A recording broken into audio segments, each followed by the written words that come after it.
உணவே ஜீவசக்தி, உணர்வே பிரம்மஞானம். அன்பே சிவம், மனமே குரு.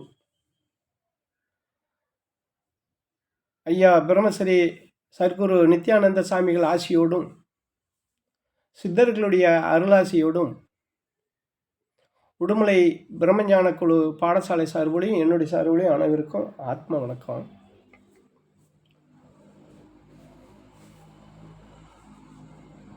மரணமில்லா பெருவாழ்வு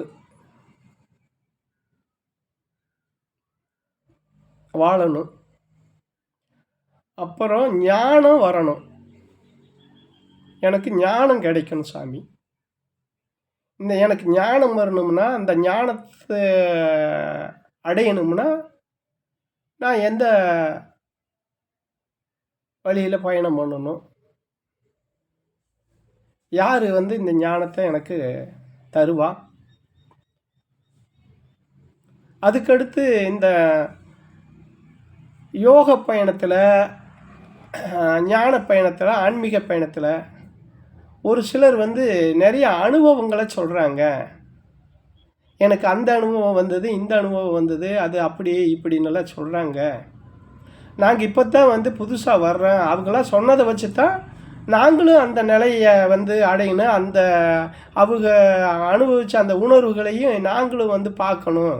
எதோ கண்ணில் நான் அந்த பயிற்சி பண்ணேன்னா இதெல்லாம் எதோ தெரியுதுங்கிறாங்க, நடக்குதுங்கிறாங்க. அதெல்லாம் நாங்களும் அதை அனுபவிக்கணும். நாங்களும் அந்த மாதிரி அந்த பாதையில் போகணும்.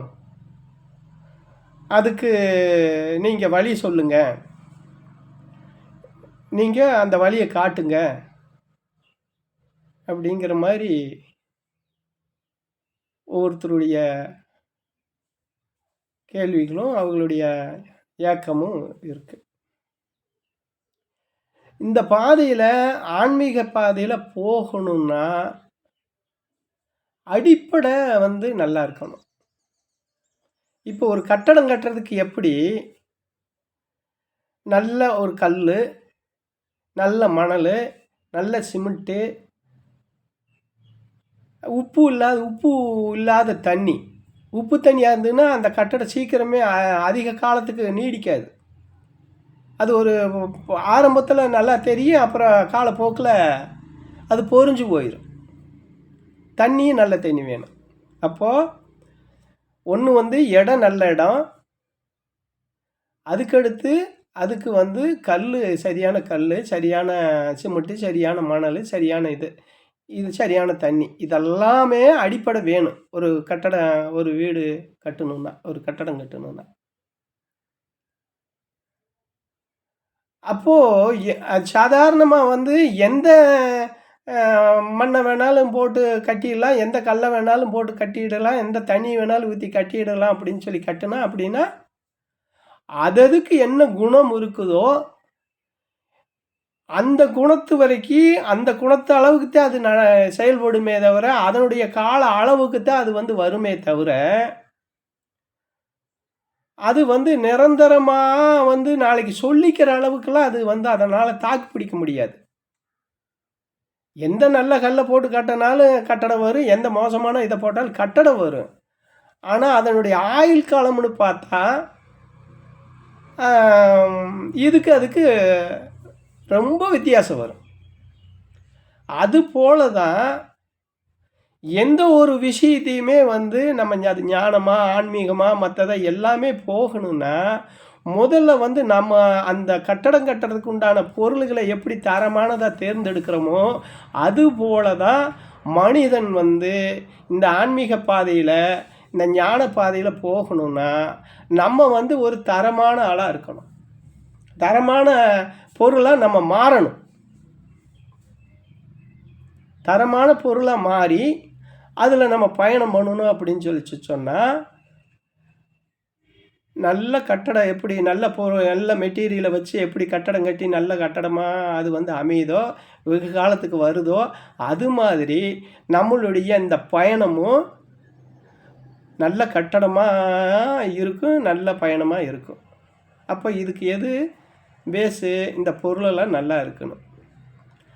ஆனால் நம்ம என்ன பண்ணுறோன்னா, முதல்லயே வந்து இந்த கட்டடம் வந்து அதாவது இயற்கையாக வந்து நேரடியாக கட்டடம் கட்டுறதுக்கு நேரடியாக கல் குவாரியிலேருந்து மணல் குவாரியிலேருந்து நேரடியாக வர்ற மெட்டீரியலும் இருக்குது. இதே இன்னொரு கட்டடத்தை கட்டி அந்த கட்டடத்துக்குள்ளேருந்து தோண்டிட்டு வந்த கல்லுகளும் மணல்களும் இருக்குது. அப்போ அதுக்குண்டானது அதுக்கு இருக்குது, அதுக்குண்டான குணம் அதுக்கும், இதுக்குண்டான குணம் இதுக்கும் இருக்குது. அப்படித்தான் நம்ம நேரடியாக நம்மளாம் வரல இந்த பயணத்துக்கு. நம்ம வந்து கலப்படமாகத்தான் வர காரணம் என்னென்னா, நம்ம தான் பொண்டாட்டி கட்டிடுறோம், புள்ள பெற்றுறோம், சொத்து சேர்த்துறோம்.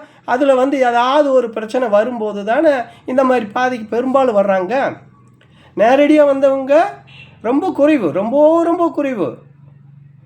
100 பேர்த்தில் ஒரு 2 பேர் 3 பேர் தான், 2 பேர் 3 பேர் கூட இல்லை, ஒருத்தருனே கொள்ள சொல்ல, 100 பேர்த்தில் யாரோ ஒருத்தர் தான் இந்த பாதைக்கு அந்த மாதிரி வர்றாங்க. அந்த மாதிரி வந்தவங்களுக்கே